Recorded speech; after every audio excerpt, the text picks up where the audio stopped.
Dr. Alana Roberts, a dedicated Black physician, is no stranger to adversity. But one fateful morning, a racist taxi driver shatters her routine by ejecting her onto a remote road, leaving her humiliated and stranded. The driver's prejudice is more than a personal attack. It symbolizes the systemic injustices that Alana has fought to overcome her entire life. Fueled by equal parts anger and determination, Alana decides to speak out, filing a complaint that quickly gains public attention. What follows is a wave of support, criticism, and unexpected challenges as her fight for justice ripples through her city. Along the way, she confronts not only the prejudice of others, but also her own fears, finding unexpected allies like a compassionate delivery driver and even the family of the man who wronged her. As Alana's journey unfolds, she becomes a symbol of resilience, inspiring others to face their own struggles with courage. But with the weight of public scrutiny and the resistance of those who wish to maintain the status quo, she must navigate a delicate balance between accountability and forgiveness. The morning sun filtered through the cream-colored curtains of Dr. Alana Roberts' modest apartment. The light cast a warm glow on the neat space, filled with personal touches that spoke of a life both busy and intentional. A stack of medical journals rested on the kitchen counter.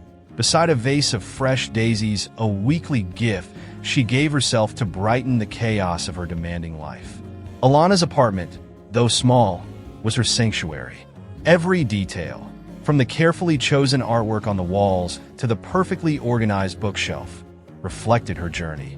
She had worked tirelessly to become one of the most respected physicians at City General Hospital, a role she cherished but one that often left her emotionally and physically drained. Today promised to be no different. The smell of coffee wafted through the air as Alana poured herself a cup, her movements deliberate despite the ticking clock urging her to hurry. She glanced at her phone, checking the time and the weather. Another long day awaited, filled with patients whose lives often rested in her capable hands. Her reflection in the hallway mirror caught her eye. Dressed in pressed blouse and slacks, with her white coat slung over one arm, she looked every bit the professional she had worked so hard to become. Yet, behind her poised exterior lay the weight of invisible battles. As a Black woman in medicine, she had faced more than her share of prejudice and skepticism. Some days, the microaggressions stung more than others, but she had learned to channel those feelings into her work, proving her critics wrong one patient at a time. As she slipped on her shoes, Alana's phone buzzed. A text from her colleague, Rachel Carter, greeted her. "You're covering for Dr. Mason again. His patient load is heavy today. Hang in there." Alana sighed, knowing the day would demand every ounce of her energy. Gathering her things, she stepped outside to find her car unresponsive. The old sedan had served her well through medical school and residency, but its best days were behind it. Alana tried the ignition again, to no avail. "Not today," she muttered, biting back frustration. With no time to spare, she hailed a taxi, quickly flagging down a yellow cab. The driver, a middle-aged man with a gruff demeanor, rolled down the window and eyed her warily. "Where did he ask curtly?" "City General Hospital," Alana replied, sliding into the back seat. The air inside the cab smelled faintly of cigarettes, and the worn upholstery creaked beneath her. The driver, whose name tag read Frank Wallace, muttered under his breath as he merged into traffic. At first, the ride was uneventful. Alana checked her emails and reviewed the day's schedule on her phone. But she couldn't help noticing Frank's frequent glances at her in the rearview mirror, his expression growing sourer with each passing mile. The tension in the cab became palpable when Frank broke the silence. "You a nurse or something?" he asked, his tone dismissive. Alana glanced up, startled by the question. She had answered it countless times before, always with the same mix of pride and restraint. "No, I am a doctor," she replied evenly. Frank snorted, shaking his head. "Huh, you don't see that every day." The comment was laced with something Alana couldn't quite place disbelief, maybe even disdain. She chose not to engage, hoping the ride would end soon. But Frank wasn't finished. "Guess you must have had some help getting through school." "Huh," he said, chuckling to himself. Alana's jaw tightened. She stared out the window, willing herself to remain calm. She had heard remarks like this before, people insinuating that her accomplishments were anything but earned. But this was different. Frank's tone wasn't just ignorant, it was hostile. When they reached a stretch of road flanked by warehouses and empty lots, Frank suddenly slowed the cab and pulled to the curb. Alana frowned, glancing up from her phone. "This isn't the hospital," she said. Frank turned in his seat, his eyes cold. "You can get out here," he said flatly. "I don't drive people like you." For a moment, Alana froze, disbelief coursing through her. "Excuse me?" she asked, her voice low but firm. "You heard me," Frank said. "I don't have to take you anywhere. Get out." Alana's heart pounded as anger and humiliation swept over her.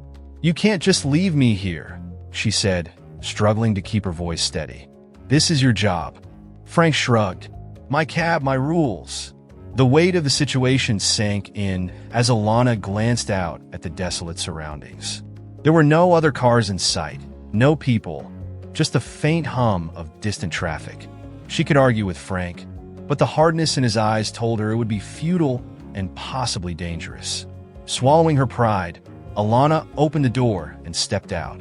The hot pavement radiated beneath her heels as she clutched her bag, watching the cab speed away.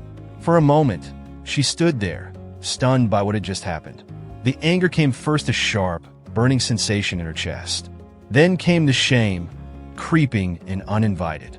She thought of all the times she had been told to rise above hate, to let her work speak for itself. But in this moment, she felt small, her accomplishments invisible against the weight of someone else's prejudice. She glanced at her phone, realizing she had no idea where she was. The GPS showed she was miles from the hospital, and no other cabs were nearby. Taking a deep breath, she started walking, her mind racing with frustration and disbelief. As the sun climbed higher, Alana trudged along the sidewalk, her heels clicking against the pavement.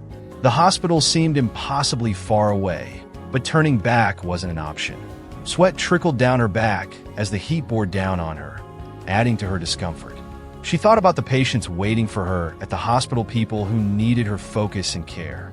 She thought about her parents, who had sacrificed so much to give her the opportunities she now had. Most of all, she thought about the many ways she had been taught to persevere, to find strength even when the world seemed determined to break her. But the farther she walked, the harder it became to hold on to that strength. The desolation of the road mirrored the loneliness she felt, and for the first time in years, tears pricked the corners of her eyes. She blinked them away, her mother's voice echoing in her mind. "Never let them see you cry." The sound of an engine broke through her thoughts. Alana turned to see an old delivery truck slowing down beside her. The driver, a man with kind eyes and a worn baseball cap, leaned out the window. "You need a ride?" he asked, his voice tinged with concern. Alana hesitated, weighing her options. The man's face was open and genuine, and she was too tired to walk any farther. "Yes," she said finally, her voice trembling. "Thank you." As she climbed into the truck, the man introduced himself as Marcos Alvarez, a local delivery driver who had been on his way to a job. "Looks like you've had a rough morning," he said, offering her a bottle of water. Alana nodded, her throat too tight to respond. She sipped the water, the cool liquid easing some of the heat and tension. During the ride, Marcos shared stories of his own struggles with prejudice, his words filled with quiet resilience. He didn't press Alana for details about her situation, but offered her a listening ear if she needed it. When they reached the hospital, Alana turned to Marcos, her voice soft but steady. "Thank you," she said. "You have no idea how much this means." Marcos Maid. Sometimes, all we need is someone to remind us we're not alone. As she stepped out of the truck, Alana felt a small spark of hope. The day had tested her in ways she hadn't anticipated, but it had also reminded her of the kindness that still existed in the world. Little did she know, this was only the beginning of a journey that would change her life and the lives of those around her forever. As the delivery truck pulled away from the hospital entrance, Alana stood for a moment, her bag slung over her shoulder and her thoughts swirling. The anger she had felt earlier lingered, but now it was tempered by a strange mix of gratitude and exhaustion. Marcos's unexpected kindness had saved her morning, yet the sting of Frank's words still clung to her. Her heels clicked against the tile as she walked into the bustling hospital lobby, her white coat draped over one arm. A wave of familiarity settled over her, the nurses chatting at the station, the faint smell of disinfectant, the quiet hum of a hospital waking up to another day. These sights and sounds were grounding, a reminder of her purpose. Alana, she turned to see Rachel Carter jogging toward her, her scrubs wrinkled from an early shift. Rachel's short blonde hair framed a face filled with concern. "You're late. Everything okay?" Rachel asked, her voice low but serious. Alana hesitated. Rachel had been her closest friend at the hospital since she'd started there 3 years ago. They had spent countless late nights in the break room, sharing stories about patients and life. But Alana wasn't ready to revisit her morning just yet. "My car broke down," she said, sidestepping the deeper truth. "Had to catch a ride." Rachel frowned, but didn't press further. "Well, you're here now. Dr. Mason's rounds were piled onto your plate, so you're going to be running all day." Alana nodded, slipping on her white coat as if it were armor. "Let's get to it." Alana spent the next several hours immersed in her work, moving from patient to patient with precision and care. She treated a young boy recovering from surgery, reassured an anxious elderly woman about her upcoming test results, and coordinated with a team of nurses on a particularly challenging case. Despite the chaos, her interactions with patients reminded her why she had chosen this path. One smile, one thank you, one moment of comfort, it was enough to make the struggles feel worthwhile. But between these moments of connection, her mind kept drifting back to the morning's events. Every time she thought about Frank, her chest tightened with a mix of shame and fury. How had one man's prejudice been allowed to upend her morning so completely? How many others had endured the same treatment? As the hours passed, the weight of the day began to press on her. Her feet ached from constant movement, and her stomach growled, having missed lunch entirely. Still, she pressed on, knowing there were patients who needed her. By late afternoon, Alana finally found a moment to sit in the break room. She slumped into a chair, her hands resting on the table as she tried to gather her thoughts. The fluorescent lights buzzed softly overhead, and the distant sound of a paging system filled the silence. Rachel walked in, holding 2 cups of coffee. She slid one across the table to Alana and took a seat across from her. "Thought you might need this," Rachel said, her voice warm. "Thanks," Alana said, taking a sip. The bitterness was a welcome distraction from the swirling emotions inside her. Rachel leaned forward, her expression serious. "Now, do you want to tell me what's really going on? Because I know you, Alana, and this isn't just about a broken-down car." Alana hesitated, staring into her cup as if it held the answers. Finally, she exhaled, her shoulders sagging. "I got kicked out of a cab this morning," she said quietly. "The driver pulled over in the middle of nowhere and told me to get out. All because I told him I was a doctor, and he didn't believe someone like me deserved to be in his car." Rachel's face hardened, her hands gripping her cup tightly. "Are you kidding me? That's disgusting." Alana nodded, her voice steady despite the anger simmering beneath the surface. "I walked until a delivery driver stopped and gave me a ride. He didn't have to, but he did." Rachel shook her head, her eyes blazing. "You shouldn't have to go through that, Alana. It's not right." "I know," Alana said, her tone quieter now. "But what am I supposed to do? Report him? Who's going to listen to me? He's probably been doing this for years and no one stopped him." Rachel leaned forward, her voice firm. "You have to report him, not just for yourself, but for everyone else he might treat the same way. People like that only get away with it because no one speaks up." Alana sat back, the weight of Rachel's words settling over her. She thought of Marcos, who had gone out of his way to help her, and the countless patients who trusted her to advocate for them. Rachel was right. She had a voice, and it was time to use it. After her shift, Alana sat in the hospital's quiet administrative office. The room was small, with pale blue walls and a desk cluttered with forms and folders. She stared at the complaint form in front of her, the pen in her hand hovering over the blank space. For a moment, Doubt crept in. Would anyone take her seriously? Would her complaint lead to any real consequences? But then she thought of the countless times she had been underestimated, dismissed, or treated unfairly. She thought of her younger self, who had dreamed of being a doctor despite the odds stacked against her. Taking a deep breath, she began to write.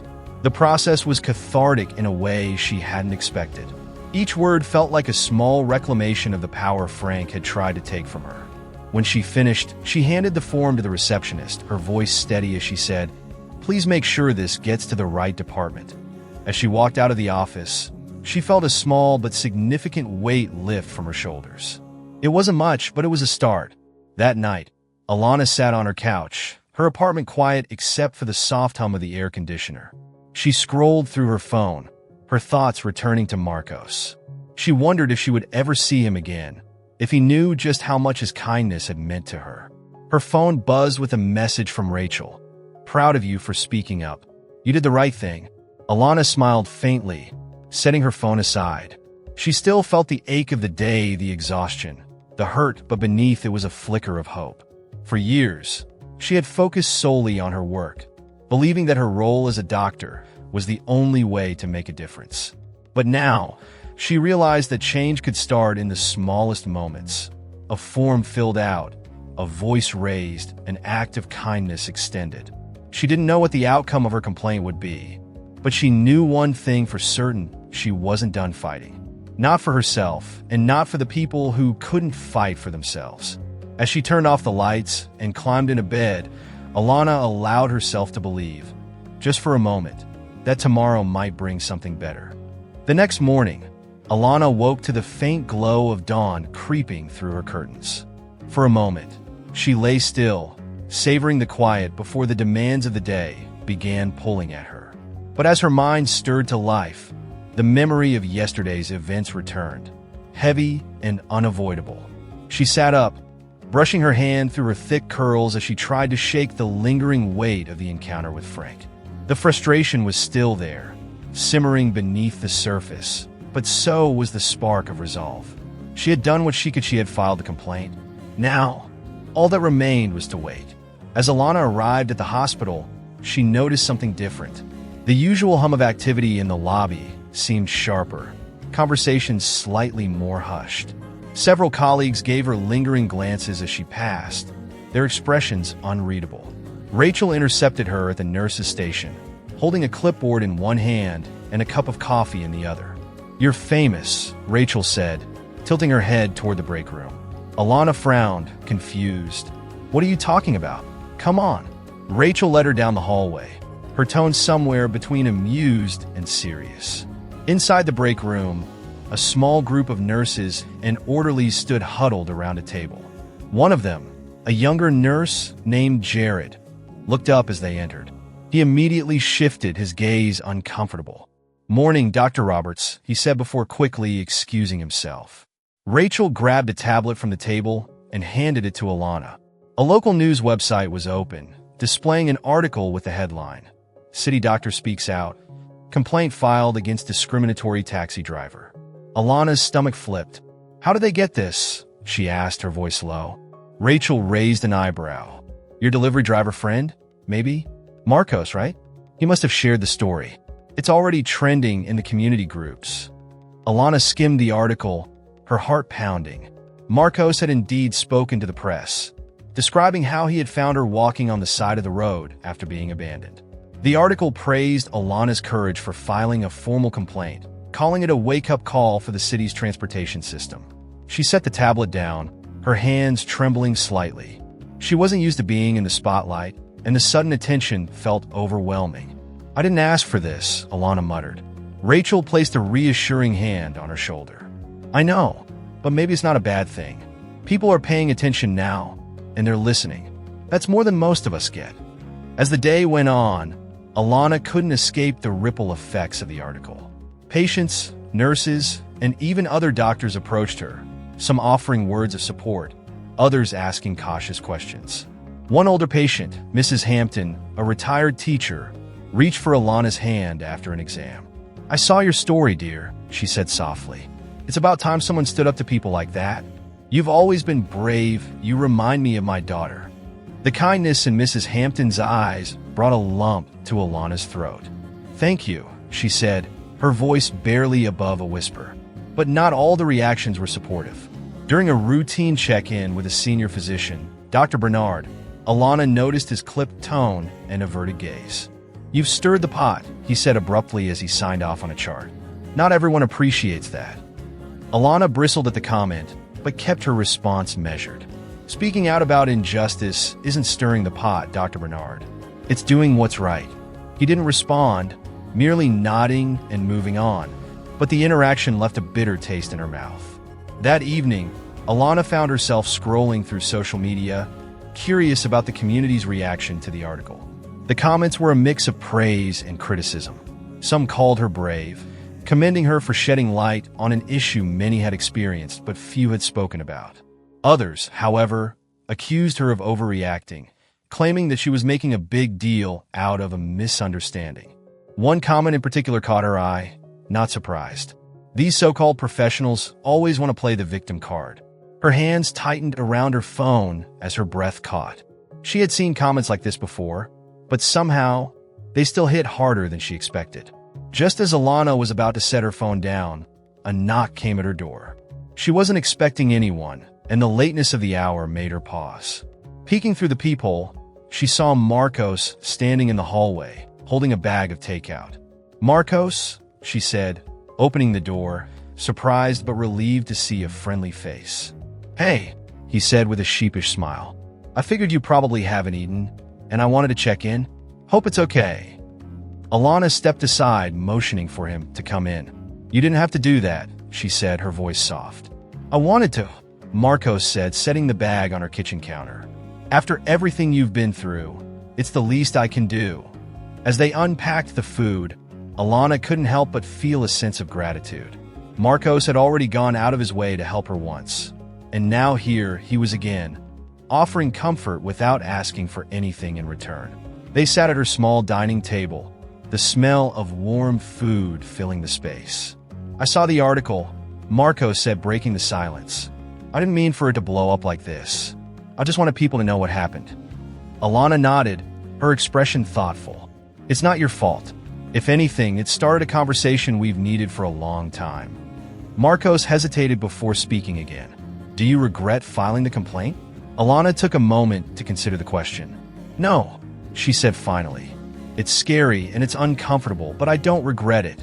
If I stay silent, nothing changes, and change is long overdue."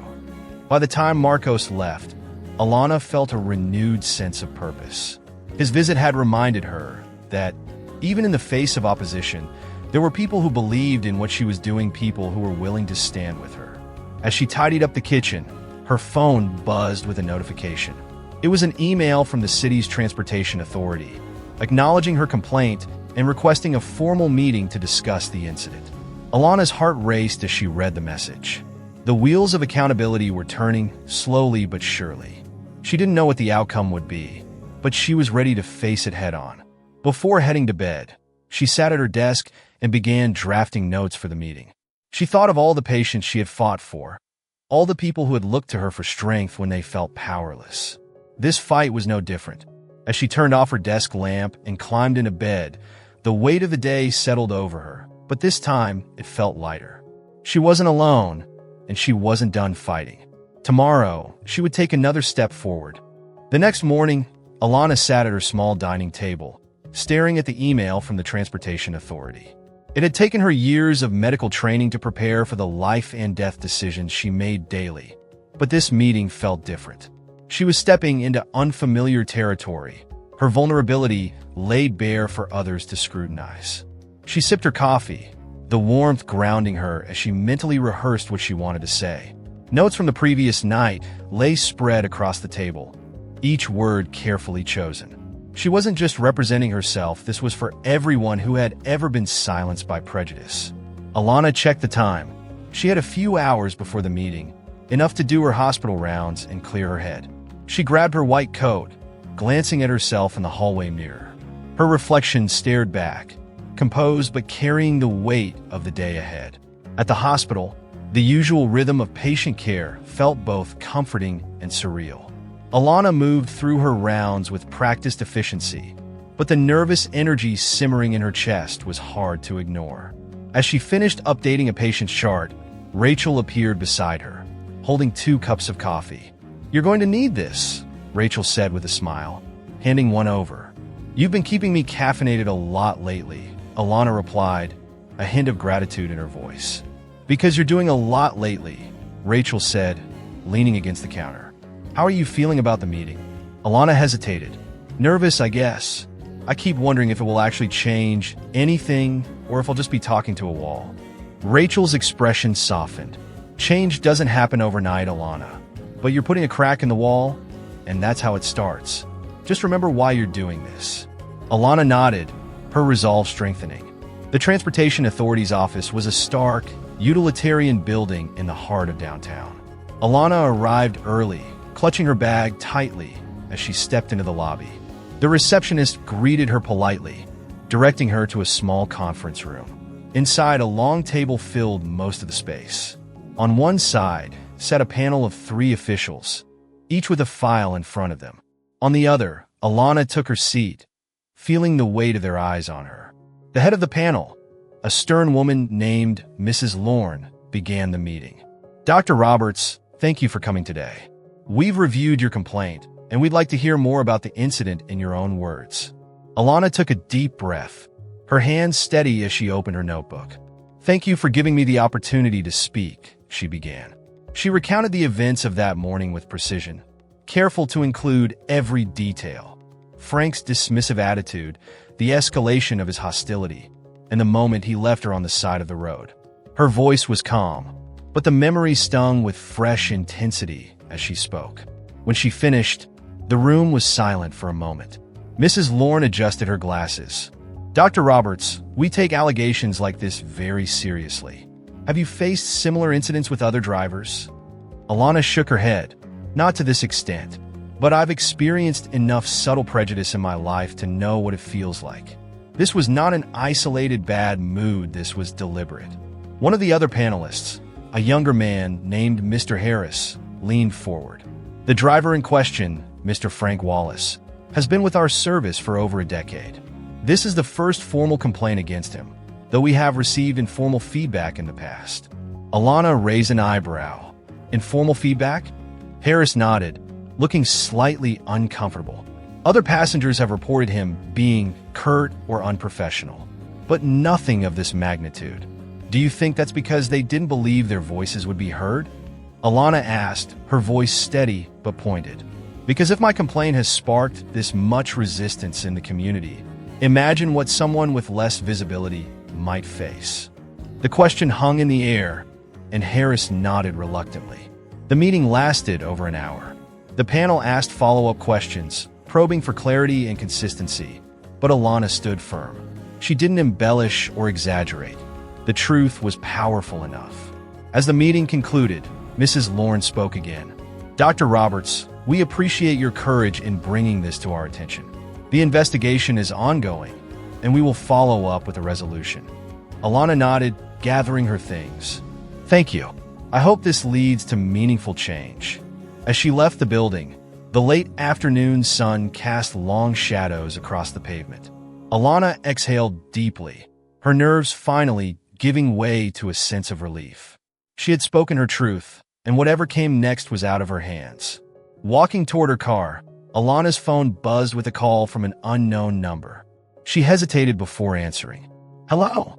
Dr. Roberts, this is Marcos Alvarez," the voice said, warm and familiar. "Marcos," Alana said, her voice brightening. "How are you?" Good, Marcos replied. "I heard about your meeting today. I just wanted to check in. How did it go?" Alana smiled, touched by his thoughtfulness. "It went as well as it could, I think. Now it's just a waiting game." "Well, I know you don't need me to tell you this, but you're doing something important," Marcos said. "People are paying attention because of you." Alana felt a lump form in her throat, but she managed to keep her voice steady. "Thank you, Marcos. That means a lot." Marcos recitative. "There's a community event this weekend, kind of a town hall about local issues. They're looking for speakers. I think you'd be perfect." Alana blinked, caught off guard. Me? I don't know, Marcos. Public speaking isn't exactly my thing. You're already doing it, Marcos said gently. The meeting today, you've got a story that people need to hear. Alana hesitated, her instinct to retreat warring with the flicker of possibility Marcos's words ignited. I'll think about it, she said finally. That's all I ask, Marcos replied. That evening, Alana sat at her kitchen table, her notebook open in front of her. She wasn't sure if she was ready to stand in front of a crowd and share her story, but the idea wouldn't leave her mind. She thought about the patients who looked to her for guidance, the nurses who relied on her steadiness, and the community members who had reached out with their own experiences of discrimination. Maybe this was bigger than her. Picking up her pen, Alana began jotting down notes, her thoughts spilling onto the page. For the first time in days, the anger and hurt began to transform into something else purpose. As she wrote, the city lights twinkled outside her window, a quiet reminder that the world was still turning. Tomorrow would bring new challenges, but tonight, she allowed herself a small moment of hope. The following morning, Alana sat in her office at the hospital, staring at her notebook. The note she had started last night, ideas for the town hall, were still unfinished. A question kept playing in her mind. What could I say that would actually matter? The pressure was mounting. Since the article about her story had circulated, she'd received dozens of messages, ranging from heartfelt support to outright hostility. Every word, every glance seemed heavier now, as if the entire city were waiting for her next move. A knock at the door broke her thoughts. Rachel peeked in, holding 2 cups of coffee. I figured you'd need this, she said with a small smile. Alana laughed softly. You're keeping me caffeinated for life at this point. Rachel stepped in and sat across from her. How are you holding up? Alana sighed, running a hand through her curls. I don't know. Marcos wants me to speak at the town hall this weekend. Part of me thinks I should, but the other part feels terrified. Rachel leaned forward, her voice steady. Look, I'm not going to sugarcoat it. Speaking out like this, it's hard. But you've already done the hardest part. You filed the complaint. You stood your ground at that meeting. You got a story people need to hear, Alana. And you're not just speaking for yourself anymore. You're speaking for everyone who's ever been silenced. Alana nodded slowly, Rachel's words settling deep. The day unfolded in its usual chaotic rhythm, but something about her interactions with her patients felt different. As Alana moved from room to room, she noticed how many people trusted her to advocate for them in ways they couldn't for themselves. She spent extra time with a young woman recovering from surgery, explaining every step of the process and reassuring her that she was on the right track. You're really good at this, the woman said softly, her eyes brimming with gratitude. Not just the doctor stuff, but listening.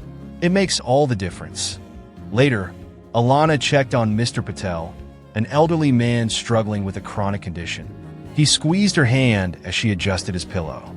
You fight for people, he said in his thick accent. It is a gift. Do not waste it. The words lingered with her for the rest of the day. That evening, Alana sat at her kitchen table again, notebook in hand. This time, she didn't hesitate. She began to write, pouring her thoughts onto the page. She started with the story of that morning in the taxi, but it grew into something bigger. She wrote about the quiet, insidious ways discrimination had followed her throughout her life, from being doubted in medical school to being dismissed by patients who didn't believe she was the doctor in charge. She wrote about her parents, who had taught her resilience and grace despite the challenges they'd faced. She wrote about Marcos, who had shown her that kindness still existed in the world, even in its darkest corners. As she finished, the words on the page felt raw but honest. This wasn't just her story. It was the story of countless others who had been made to feel small, who had fought to reclaim their place in the world. The next morning, she called Marcos. I'll do it, she said simply. The community center was packed by the time Alana arrived. Folding chairs filled the room, a mix of families, professionals, and activists creating a buzz of anticipation. The air felt electric, charged with the potential for change. Marcos greeted her at the door, his warm smile steadying her nerves. You ready? He asked. As ready as I'll ever be, Alana replied, clutching her notebook. Marcos led her to the front of the room, where a small stage had been set up. Other speakers shared their stories, before her an immigrant mother recounting her struggles with housing discrimination, a high school student challenging unfair treatment by teachers. Each voice added a layer of truth to the conversation. Finally, it was Alana's turn. As she stepped onto the stage, the room fell silent.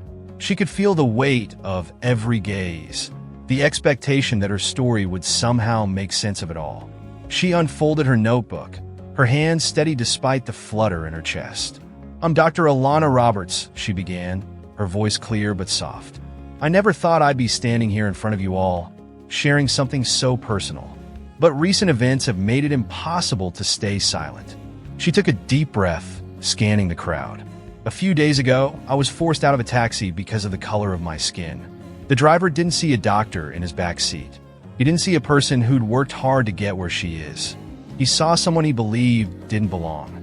The murmurs in the room quieted as her words settled. "But this story isn't just about me. It's about the patients I've cared for who faced barriers I'll never fully understand. It's about the colleague who told me I was too assertive when I spoke up for myself. It's about every person in this room who's been told they're less than because of who they are." Alana paused, her voice thick with emotion. "I won't stand here and pretend I have all the answers. But I do know this. Change doesn't happen unless we demand it. And demanding change isn't always comfortable, but it's necessary. If my voice can help someone else feel less alone, then every moment of discomfort is worth it." She closed her notebook, her final words ringing out. "Kindness and resilience are not just acting, they are movements. And together, we can create a world where no one is left on the side of the road." The room erupted into applause as Alana stepped off the stage. Strangers approached her, thanking her for her bravery, sharing their own stories of prejudice and perseverance. One woman, holding a toddler on her hip, said tearfully, "What you said today is going to make a difference. For my son, for all of us." Marcos found her in the crowd, his expression full of pride. "You were amazing," he said simply. For the first time in days, Alana felt a sense of peace. She had spoken her truth, and it had resonated. That night, Alana sat on her porch, the cool breeze carrying the distant sounds of the city. She thought about the road she'd traveled to get here, the challenges, the pain, and the unexpected kindness that had guided her through. She wasn't sure what the future held, but for the first time, she felt ready to face it. The stars above seemed brighter than usual, their light a quiet reminder of the resilience that connected her to everyone she had met that day. And as she leaned back in her chair, Alana whispered to herself, "One step at a time." The morning after the town hall, Alana felt a strange mix of exhaustion and hope. The emotional weight of sharing her story had stayed with her overnight, but so had the warmth of the crowd's support. For the first time in days, she felt like she had taken back some of the power that had been stripped from her in that taxi. Her phone buzzed on the kitchen counter as she poured herself a cup of coffee. A notification from a local community forum caught her eye. Dr. Story sparks citywide conversations. Curious, she opened the thread and began reading. The post recapped the town hall and highlighted Alana's speech. Dozens of comments followed, sharing everything from gratitude for her bravery to personal stories of discrimination. Some were critical, accusing her of playing the victim card, but they were drowned out by voices of solidarity. One comment stood out. "My daughter rides the school bus with Mr. Wallace, the driver from the article. I've seen his behavior. This isn't an isolated incident." Alana's heart raced. It wasn't just about her. If others were being mistreated, then this fight was even more urgent. At the hospital, the ripple effects of her speech became even more apparent. Patients stopped her in the halls, nurses smiled a little wider, and her colleagues seemed to carry a new level of respect in their interactions with her. Rachel caught up with her during a quick break. "You're trending, Dr. Roberts," she teased, pulling out her phone. She showed Alana a clip of her speech circulating on social media, accompanied by hashtags like kindness and resilience and change starts here. Alana groaned, covering her face with her hands. "I didn't sign up to be a public figure." Rachel grinned. "Too late now. You've tapped into something people care about, Alana. This is bigger than you. And honestly, you're handling it like a pro." Despite her initial discomfort, Alana couldn't deny the truth in Rachel's words. People were paying attention, and the momentum was growing. Later that afternoon, Alana received an email from the Transportation Authority. The subject line read, "Update on your complaint." Her pulse quickened as she opened the message. The email outlined the findings of their investigation. Multiple passengers had come forward with similar complaints about Frank Wallace, corroborating her account. The board had decided to suspend him pending mandatory bias training and a final review of his employment. While it wasn't the full accountability she had hoped for, it was a step forward. Alana felt a small surge of validation knowing that others had spoken up and been heard. The email ended with a request for her to participate in a broader initiative. The authority wanted her input on improving public transportation policies to ensure a safer, more inclusive environment. That evening, Alana sat on her couch, her notebook open in her lap. She began jotting down ideas for the initiative, her thoughts flowing more freely now that the fear of speaking out had started to fade. Each word felt like a brick in a foundation she was helping to build not just for herself, but for everyone who needed a voice. Midway through her notes, her phone rang. It was Marcos. "Hey Alana," he said, his tone light. "I just saw the news about Frank's suspension. How are you feeling?" Alana hesitated, searching for the right words. Relieved, I think, but also like there's still so much work to do. "That's the thing about change," Marcos said. "It's slow, but it starts with moments like this. And you've already done more than most people ever do." "Thanks to you," Alana replied, her voice soft. "If you hadn't stopped that day, I don't know where I'd be." Marcos checked it. "Well, I believe in paying it forward. And honestly, watching you stand up like this, it's inspiring." Alana smiled, her heart feeling lighter. "You've been a big part of that, Marcos. I hope you know that." After the call ended, Alana reflected on how much had changed since that fateful morning. What had started as a moment of humiliation and despair had transformed into something she hadn't anticipated: connection, growth, and purpose. Over the next week, Alana threw herself into the new initiative with the Transportation Authority. She attended meetings, reviewed proposals, and shared her perspective on how to create a safer, more inclusive environment for passengers. The work was demanding, but it also gave her a renewed sense of purpose. She wasn't just a doctor anymore, she was an advocate, a force for change in her community. Her efforts didn't go unnoticed. Community leaders began reaching out, inviting her to participate in other projects focused on equity and inclusion.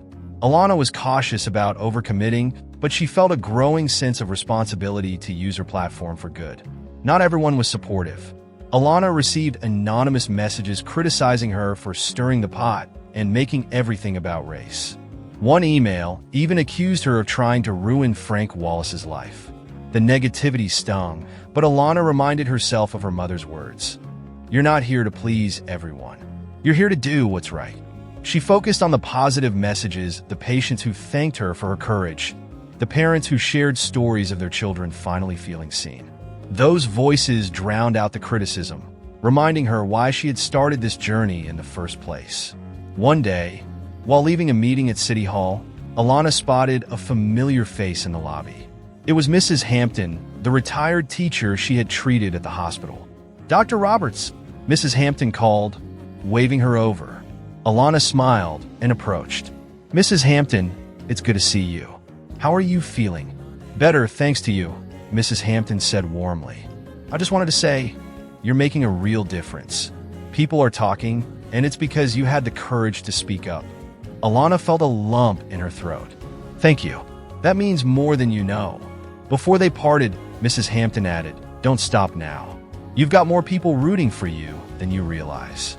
That evening, Alana sat on her porch, reflecting on the past weeks. The road ahead still felt daunting, but she was no longer walking it alone. The community had begun to rally behind her, and every small victory felt like a step in the right direction. She thought of Marcos, of Rachel, of Mrs. Hampton, all the people who had reminded her that even in the face of adversity, kindness and resilience could light the way forward.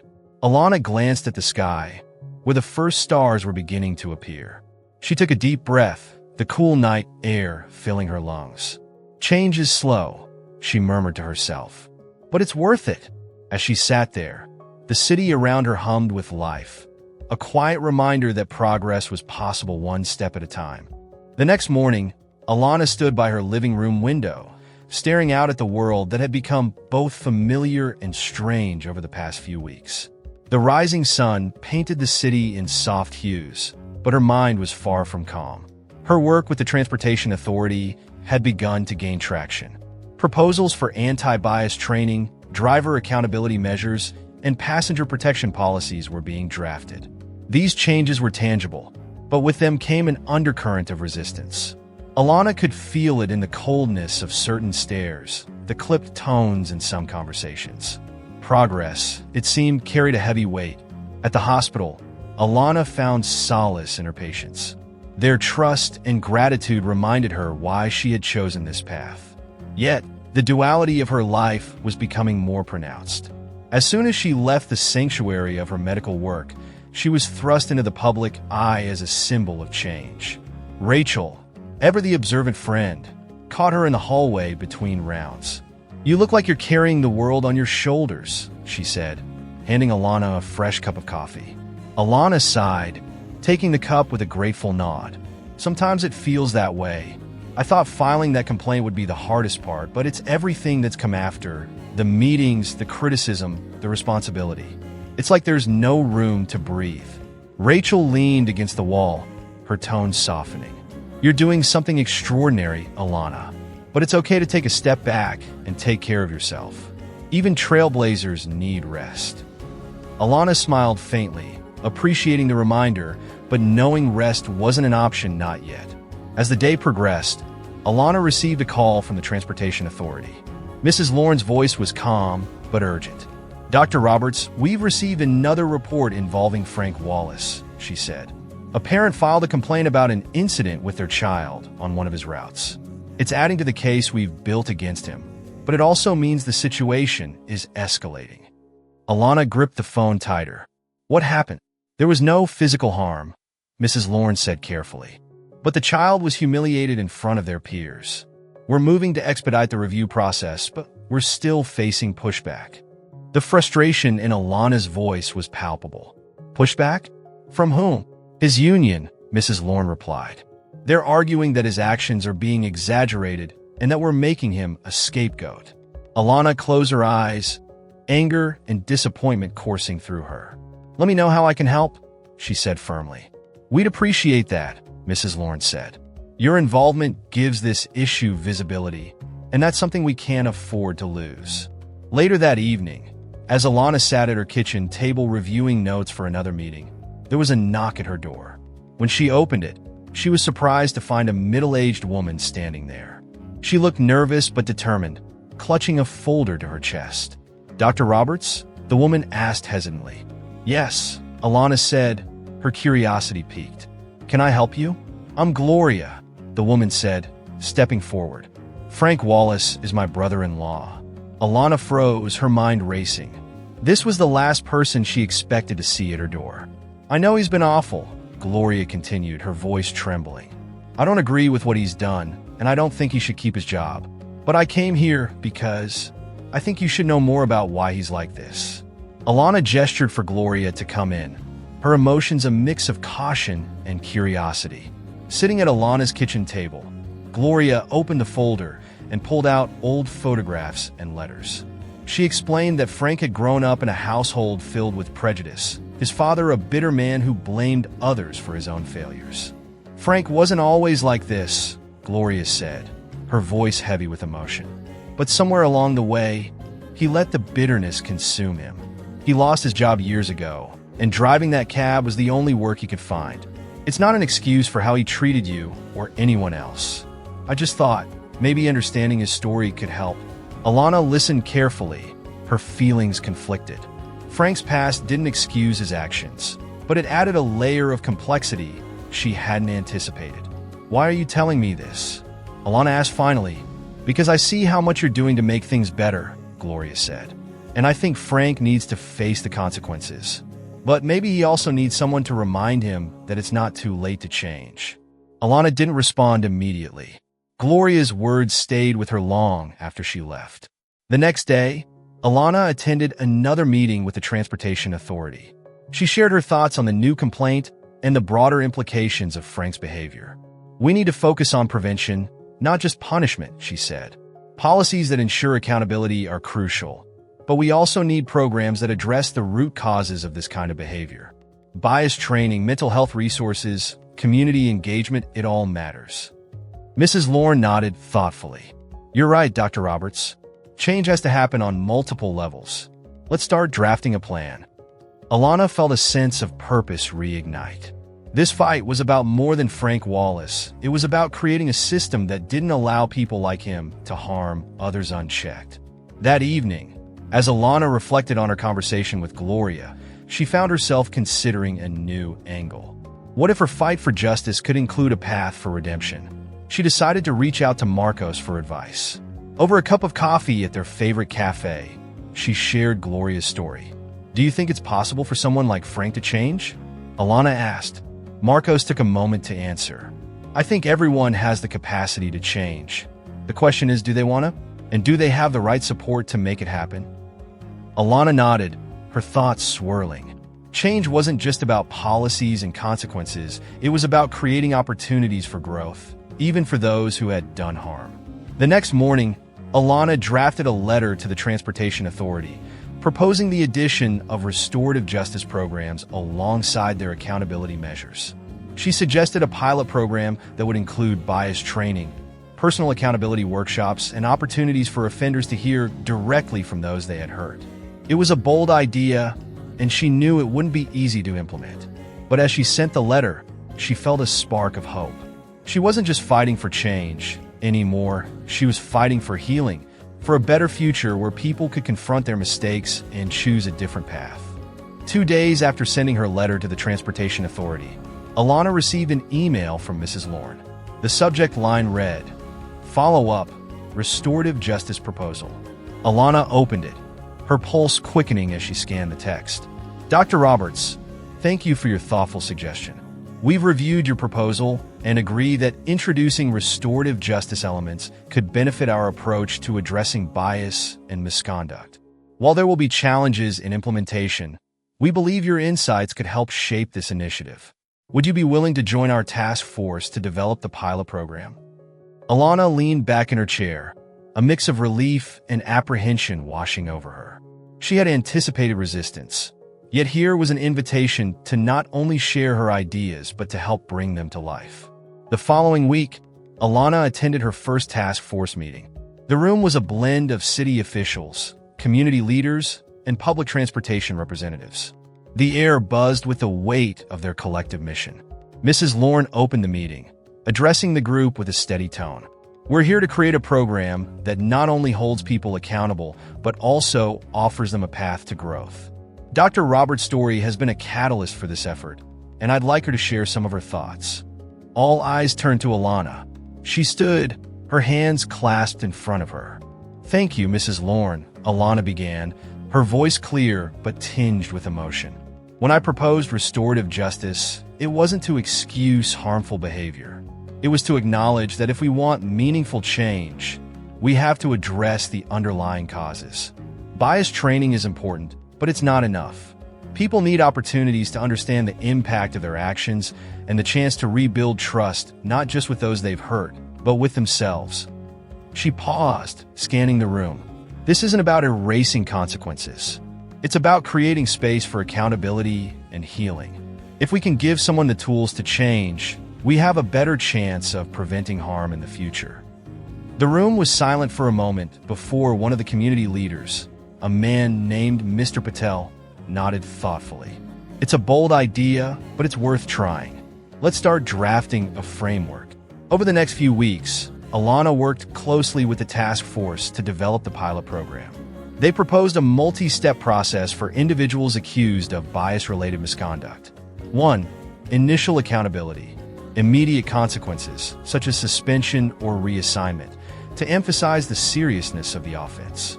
2. Bias training. A series of workshops focused on recognizing and addressing implicit biases. 3. Restorative sessions. Meetings where offenders would listen to the experiences of those impacted by their actions. 4. commitment to change, a documented plan outlining steps the individual would take to rebuild trust, monitored by the task force. The program would launch with a small group of participants, including Frank Wallace. As the program neared its launch, Alana received a surprising call from Mrs. Lorne. "Dr. Roberts," she said, her tone measured, "Frank Wallace has agreed to participate in the pilot program. He specifically asked if you would attend his restorative session." Alana's breath caught. The thought of sitting face-to-face with Frank, the man who had humiliated her, filled her with unease. But it also felt like an opportunity to turn pain into progress. "I'll be there," she said firmly. The session was held in a neutral space, a quiet conference room at the transportation office. The atmosphere was tense as Alana walked in, her notebook in hand. Frank Wallace was already seated, his posture stiff, his eyes avoiding hers. A trained facilitator, a woman named Ms. Jenkins, began the session with calm professionalism. "This space is for open and honest dialogue," Ms. Jenkins explained. "Both parties are here to share their experiences and perspectives, with the goal of understanding and accountability." She turned to Alana. "Dr. Roberts, would you like to begin?" Alana nodded, her voice steady as she spoke. "Frank, the day you left me on the side of the road was one of the most humiliating and painful experiences of my life. It wasn't just about being forced out of your cab. It was about what that act represented, that someone like me didn't deserve respect or dignity in your eyes." Frank shifted in his seat, his jaw tight. Alana continued, her tone softening. "But I also understand that no one acts in a vacuum. We all carry the weight of our experiences. I'm here because I believe people can change, but only if they're willing to confront the harm they've caused." The room fell silent as her words settled. Frank cleared his throat, his voice gruff. "I've spent a lot of time thinking about that day," he said. "I've been angry for so long at the world, at myself, and I took it out on you. It wasn't right, and I'm sorry." Alana studied him, searching for sincerity in his words. There was no guarantee he would follow through on the promises he made here.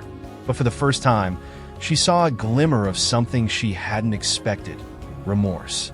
The session ended with a commitment from Frank to complete the program and to work on rebuilding trust.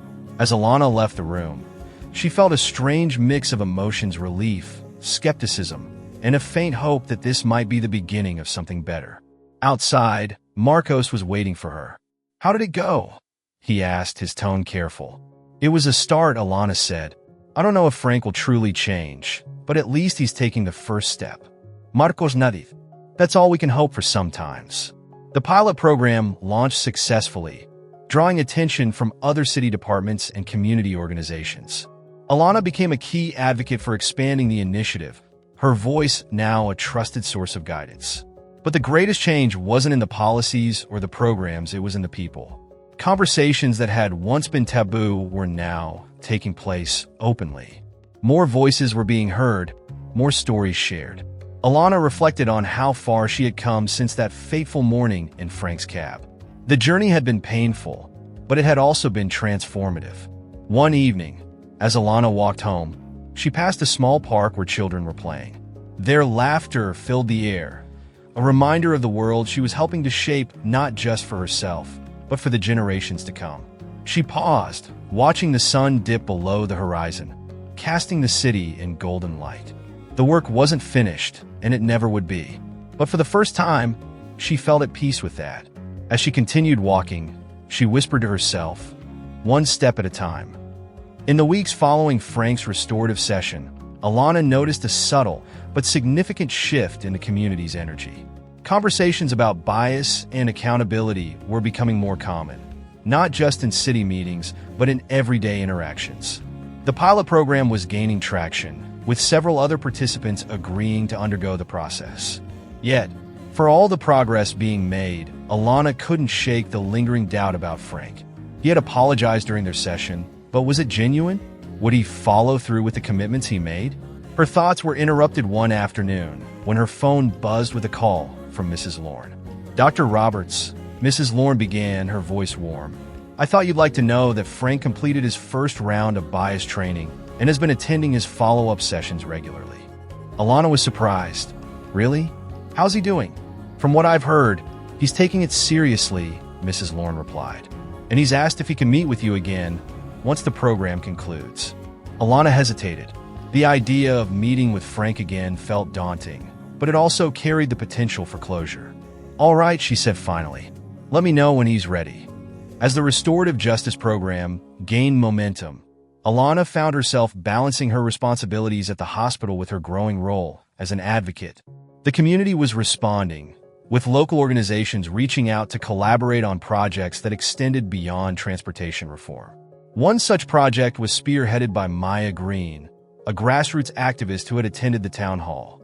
Maya proposed a mentorship program for young people of color interested in public service careers.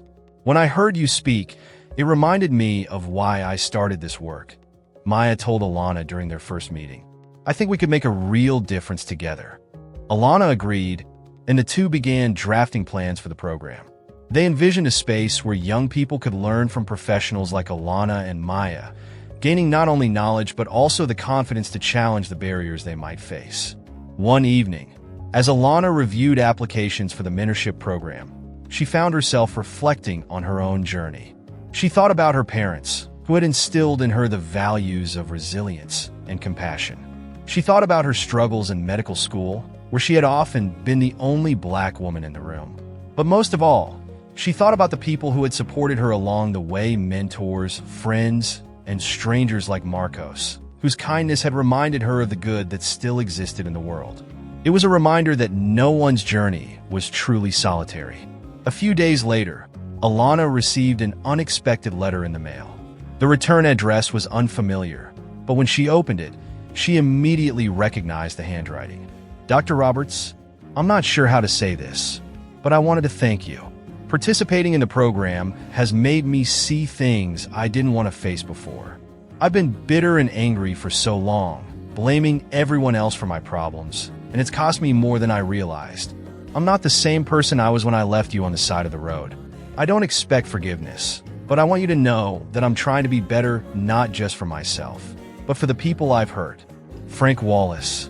Alana read the letter twice, her emotions a mix of surprise and cautious hope. She didn't know if Frank's transformation was permanent, but the fact that he had taken the time to write her spoke volumes. As the mentorship program took shape, Alana began hosting workshops for the participants. In one session, she shared her own story, detailing not just the successes, but the obstacles and failures that had shaped her path. You don't have to be perfect to make a difference, she told the group. You just have to keep showing up, even when it's hard. The participants responded with enthusiasm, asking questions about her journey and sharing their own dreams and challenges. For Alana, it was a reminder of why she had chosen to step into this new role, not just as a doctor, but as a mentor and advocate. When the time came for her second meeting with Frank, Alana felt a mixture of nerves and curiosity. The meeting was held in the same neutral conference room where they had first spoken, but this time, the atmosphere was different. Frank looked visibly calmer, his posture less defensive. He stood as she entered, offering a tentative smile. Thank you for coming, he said, his voice steady but quiet. Alana nodded, taking her seat. I wasn't sure if you'd follow through with the program, she admitted. Frank sighed, his hands clasped in front of him. I wasn't sure either, but the more I went through it, the more I realized how much I've let my anger control me. Hearing other people's stories, it opened my eyes. He paused, meeting her gaze. I know I can't undo what I did to you, but I want to keep trying to make things right. Not just for you, but for myself. Alana studied him, searching for the sincerity behind his words. There was no guarantee that Frank's change would last, but for the first time, she saw a man genuinely trying to confront his past. Change isn't easy, she said finally, but it sounds like you're taking the right steps. I hope you keep going. The weeks that followed were filled with milestones. The mentorship program launched with over a dozen participants, each one eager to learn and grow. The restorative justice pilot expanded to include other departments, and the city began exploring ways to make it a permanent fixture. At the hospital, Alana continued to balance her medical work with her advocacy efforts. Though the demands were great, she felt a renewed sense of purpose. One evening, after a particularly long day, Alana received a call from Marcos. You've been busy, he said with a laugh. You're practically running this city. Not quite, Alana replied, smiling. But I'll take the compliment. Well, you deserve it, Marcos said. You've done something incredible, Alana, and I'm proud to know you. Alana felt a warmth spread through her chest. Thank you, Marcos. That means a lot. As she sat on her porch that night, Alana reflected on the journey that had brought her here. What had started as a moment of humiliation and despair had transformed into something much larger, a movement, a community, a chance for change. The stars above shone brightly, their light a reminder of the resilience and connection that bound people together. Alana knew the road ahead would still have challenges, but she also knew she wasn't walking it alone. With a deep breath, she whispered to herself, one step at a time. The city buzzed with anticipation as the first anniversary of the Restorative Justice Program approached. What had started as a small pilot initiative had grown into a community-wide effort, inspiring similar programs in schools, local businesses, and even neighboring towns. Alana stood at the heart of this movement, not just as its catalyst, but as a symbol of perseverance and hope. Alana woke early on the day of the anniversary event, sunlight streaming through her bedroom window. Her modest apartment, once a quiet sanctuary, had become a space filled with reminders of how much her life had changed. The small dining table where she had drafted her first proposal was now stacked with files and notes for ongoing projects. A framed newspaper clipping of her first speech at the town hall hung near the doorway, a gift from Rachel. She sipped her coffee and stared out the window, reflecting on how far she had come. The journey hadn't been easy, but it had been worth every struggle. She thought of the young participants in the mentorship program, the drivers who had embraced the restorative sessions, and the countless people who had reached out to share how her story had inspired them. Today's event would mark another milestone, not just for the program, but for Alana herself. The anniversary event was held at the community center, the same place where Alana had first shared her story a year ago. This time, the room was even more crowded, filled with city officials, community leaders, program participants, and families. Marcos greeted her at the entrance, his smile as warm as ever. "Look at this turnout," he said, gesturing to the bustling crowd. "You've built something incredible, Alana." "We built it," she corrected, smiling back. Inside, a stage had been set up, adorned with banners celebrating the program's success. Maya Green approached, holding a clipboard and looking as energized as ever. "You ready for your speech?" Maya asked. "As ready as I'll ever be," Alana replied, clutching her notebook. When it was her turn to speak, Alana stepped onto the stage, her heart pounding but her voice steady. The room fell silent, all eyes on her. "A year ago," she began, "I stood in this very room and shared a story I never thought I'd have the courage to tell. That story was about pain, injustice, and resilience. But what happened after that day wasn't just about me, it was about all of us." She paused, scanning the crowd. This program started with the simple idea that people can change if they're given the tools and support to do so. Over the past year, we've seen drivers who once caused harm take responsibility for their actions. We've seen community members come together to build something better. And we've seen young people step into their potential as leaders and advocates. Alana's voice grew softer, but no less powerful. Change isn't easy, and it doesn't happen overnight. But it happens when we show up, when we listen, and when we believe in the possibility of something better. Today, we celebrate not just what we've achieved, but what we're still working toward, a community built on kindness, accountability, and hope. The applause that followed was thunderous, echoing through the room like a wave of affirmation. After the speeches, Alana mingled with the crowd, exchanging hugs, handshakes, and words of encouragement. As the event began to wind down, she noticed Frank Wallace standing near the back of the room. For a moment, she hesitated. It had been months since their last meeting, and she wasn't sure what to expect. But as their eyes met, Frank approached, his expression calm and genuine. "Dr. Roberts," he said, extending a hand, "I just wanted to say thank you for everything. The program, it's changed my life. I'm a better man because of it." Alana shook his hand, her own grip firm but warm. "I'm glad to hear that, Frank. The fact that you've stayed committed says a lot." He nodded, a faint smile crossing his face. "It wasn't easy, but it was worth it. I hope I can keep proving that to myself and to others." Alana watched as he walked away, feeling a sense of closure she hadn't realized she needed. As the sun dipped below the horizon, casting the city in hues of orange and gold, Alana returned to her porch. The air was cool and filled with the faint sounds of laughter and conversation from her neighbors. She thought about the day's events, the people she had met, and the lives that had been touched by the program. The road ahead was still long, but for the first time, she felt a deep sense of peace. Her phone buzzed with a message from Rachel. "You crushed it today. So proud of you." Alana smiled, typing back a quick thank you before setting her phone aside. She leaned back in her chair, her gaze drifting to the stars beginning to appear in the night sky. This journey had started with a moment of pain, but it had grown into something far greater, a testament to resilience, connection, and the power of showing up for what mattered. As she closed her eyes and breathed in the cool evening air, Alana whispered the words that had carried her through every challenge. One step at a time. As Alana gazed up at the stars, she felt a renewed sense of purpose. The work wasn't over, but she was ready for whatever came next, one step at a time. If this story inspired you, don't forget to subscribe to the channel for more heartfelt stories about resilience, kindness, and the power of standing up for what's right. Share this story with someone who could use a little hope today, and let's keep spreading the message of change one story at a time.